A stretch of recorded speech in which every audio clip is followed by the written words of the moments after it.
السلام علیکم ورحمۃ اللہ وبرکاتہ مغفرت ہو۔ دوستو، بتاتے ہیں لوگ کہ جو مسلمانوں کا مذہب ہے وہ تلوار کی نوک پہ یا تلوار کے زور پہ پھیلایا گیا ہے۔ تو میں یہ بتانا چاہتا ہوں لوگوں کو کہ ایسا بالکل نہیں ہے، قطعی نہیں ہے ایسا۔ مسلمان کا مذہب جو ہے یہ دین اسلام یہ کبھی نہیں سکھاتا ہے کسی کے اوپر ظلم کرنا یا زبردستی کسی کو مسلمان بناؤ، یہ کبھی بھی نہیں سکھاتا ہے۔ جب ہمارے محمد صلی اللہ علیہ وسلم ہیں، جب انہوں نے کبھی ظلم کے لیے کسی کو بھی اجازت نہیں دیا اور نہ انہوں نے کسی کے ساتھ ظلم کیا، تو پھر وہ مذہب اور وہ دین کیسے سکھائے گا کہ تم تلوار کے ذریعے تلوار کی زور سے تم مسلمان بناؤ؟ اسے بالکل ہرگز نہیں ہے۔ ایک مرتبہ کا واقعہ ہے کہ جب سعودی عرب میں دین پھیلا رہے تھے نبی، تو ان کی بات کوئی نہیں مانتے تھے، تو اللہ کا غضب جوش میں آ گیا اور اللہ نے ہمارے نبی سے پوچھا، وہی آئی اتر کے آسمان سے کہ فرشتے جو بات لے کے آتے ہیں اللہ کا پیغام اسے وہی کہتے ہیں، تو وہی لے کے آئے اور اللہ کے نبی سے پوچھا گیا کہ اگر تم اجازت دو، اگر تم کہو تو ہم یہ جتنے بھی یہاں پہ جو مسلمان نہیں ہو رہے ہیں یا تمہاری بات کو نہیں مان رہے ہیں، تو ہم اس وادی یعنی پہاڑی کو ایک دوسرے میں ملا دیں تو سب کی سب پس کے ختم ہو جائے، ہلاک ہو جائے۔ تو ہمارے نبی نے جانتے ہو کیا کہا کہ یا اللہ ان کو ایسے ہی رہنے دو، یہ آج نہیں تو ان کی آنے والی نسلیں وہ ایمان لائیں گی، وہ مسلمان بنیں گی، وہ عذاب سے بچیں گی، وہ جہنم سے بچیں گی، وہ قبر کے عذاب سے بچیں گی۔ تو میرے نبی اتنے مہربان تھے کہ اللہ کی بات کو کاٹ دیا اور ظلم ہونے سے انسانوں کے اوپر بچا لیا۔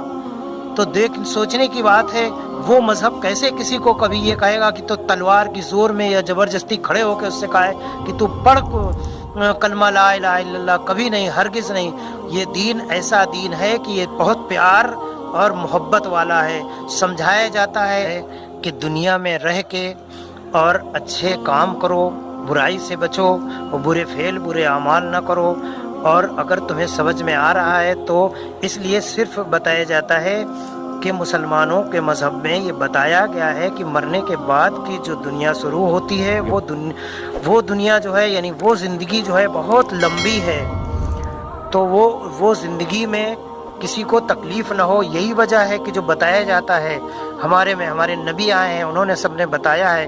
تو جب دین کی جو بات بتائی جائے سچی، تم اس بات کا یقین کرو کہ جو مذہب کسی کو تکلیف نہ دے، وہ مذہب کسی کو یہ کیوں کہے گا کہ تم تلوار کے زور پہ دین پھیلاؤ؟ یہ کبھی بھی نہیں ہوا ہے، نہ کبھی ہوگا۔ اور یہ صرف یہ جو نیتا لوگ ہوتے ہیں یہ اپنی راجنیتی چمکانے کے لیے ایک دوسرے کو لڑا دیتے ہیں۔ جو بیچارے غریب ہوتے ہیں، پیسے ان کے پاس نہیں ہوتے ہیں، ان کے اتنی بات سمجھ میں نہیں ہوتی ہے کہ کیا غیر مسلم، کیا مسلم ہے، کیا ہندو ہے، کیا ہے، وہ پیسے لے کے اور نیتاؤں کی بات میں آ کے ایک دوسرے کو مارنے کے چکر میں لگتے ہیں۔ پھر وہی غریبوں کے گھر والے بیچارے پریشان ہوتے ہیں جب کورٹ کچہری کے چکر میں وہ پھنس جاتے ہیں۔ تو یہ نیتا لوگ اپنی راجنیتی چمکانے کے لیے وہ ایسی بات بولتے ہیں کہ وہ مسلمانوں کا مذہب جو ہے وہ اس کے زور پہ، تلوار کی زور پہ پھیلایا گیا۔ بالکل ایسی بات نہیں ہے۔ وہ تو بتایا جاتا ہے آخرت کے بارے میں، تمہارے سمجھ میں آئے بات تو تم مانو، نہیں سمجھ میں آئے تو نہ مانو۔ جب میرے نبی نے کسی غیر مسلم کے اوپر ظلم نہیں کیا ہے تو مسلمان کیسے کر سکتا ہے؟ جو بھی مسلمان اگر کرتا ہے تو وہ بہت بڑا ظالم ہے۔ اور اللہ کا حکم ہے یہ کہ بے گناہ کا اگر کسی نے خون بہایا تو قیامت کے دن وہ پکڑا جائے گا۔ تو جس کو یہ ڈر ہو قیامت کے دن اللہ پکڑے گا، وہ کسی کا خون کیوں کرے گا، کیوں بہائے گا، کیوں تلوار کے زور پہ یہ کہے گا کہ تم مسلمان ہو جاؤ؟ یہ ہرگز غلط بات ہے، بالکل صحیح نہیں ہے۔ یہ غلط جھوٹ بولنے والے ہیں، یہ سب نیتا نگری والے ہیں، جتنا بھی ہیں یہ سب ظلم کرانے والے وہی ہیں، ایک دوسرے کو مروانے نہیں۔ ورنہ مسلم اور ہندو بھائی ہمارے جتنے بھی ہیں سب مل جل کے ایک پاس رہتے ہیں، پاس پڑوس میں گھر ہے، وہ پوری زندگی نکال دیتے ہیں، کبھی جھگڑے کرنے کے لیے نہیں تیار ہوتے ہیں۔ اور جہاں پہ یہ شیطان نیتا گھس جاتے ہیں وہیں پہ یہ ظلم ہو جاتا ہے۔ اللہ تعالی ہم سب کو اور ہمارے غیر مسلم بھائیوں کو ان تمام باتوں پہ سمجھ عطا فرمائے اور ایک دوسرے سے مل جل کے رہنے والا بنا دے اور تمام تکلیفوں سے ہم سب کی حفاظت فرمائے اوپر والا۔ وآخر الدعوانا الحمدللہ رب العالمین۔ اللہ حافظ۔